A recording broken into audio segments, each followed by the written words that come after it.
Vamos falar agora sobre fé e razão.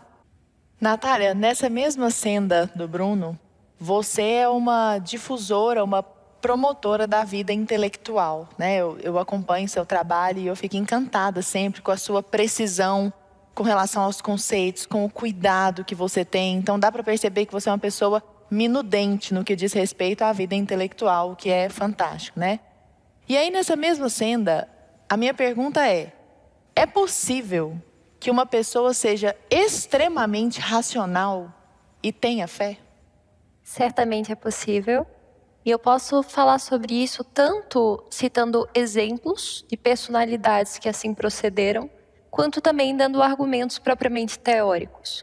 Como exemplo, cito em primeiro lugar o Santo Agostinho, que ele não foi um crente no cristianismo antes de tudo, mas passou por uma busca muito extensa, se aventurou ali no universo dos neoplatônicos, discípulos de Platão, indiretos, porém ainda assim discípulos, e terminou se convertendo.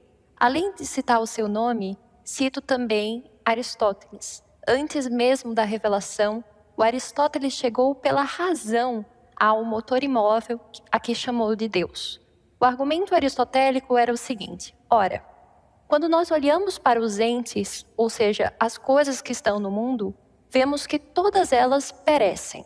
Então, quando buscamos a origem, a causa de tudo que nos cerca, devemos perguntar: ela não pode estar aqui. Ela não pode ser um ente como todos os outros, afinal, todos esses perecem. Então, vendo que tudo que tem movimento acaba indo da geração para a corrupção, ele chegou a formular: é preciso haver um motor imóvel, ou seja, aquele Deus que dá origem a todas as coisas, que faz com que todos os corpos se movam, mas que ele mesmo não se movimente.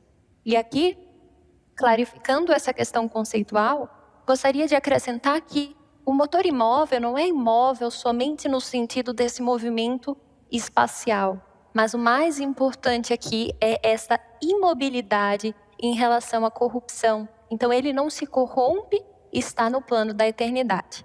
Além disso, gostaria de dar um exemplo conceitual de como sempre acabamos numa questão de fé.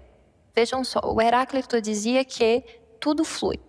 O mundo é como esse rio em que nós nunca nos banhamos duas vezes no mesmo lugar. E parece prova suficiente para esta existência do movimento o fato de, por exemplo, minha mão se mover.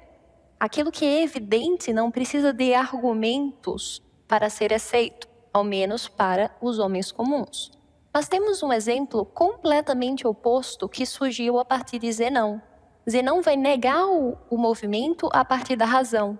Afinal, ele dizia que como podemos nos mover se, vejam só, entre o quilômetro 1 e 2 existem infinitos números, porque é sempre o 1,9999 e noves que não acabam, infinitesimais. De modo que ele negou o movimento.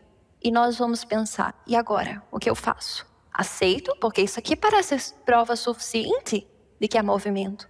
Mas quando eu vou pensar logicamente, eu posso ser conduzida a pensar o mundo como ilusão. Então, em última instância, minha decisão acaba sendo um ato de fé. Um ato de fé naquilo que meus olhos veem, ou um ato de fé naquilo que a minha razão diz. Por isso que mesmo os cientistas, mesmo os homens mais racionais, acabam sendo conduzidos a um conhecimento como crenças verdadeiras e justificadas, como bem dizia o Platão.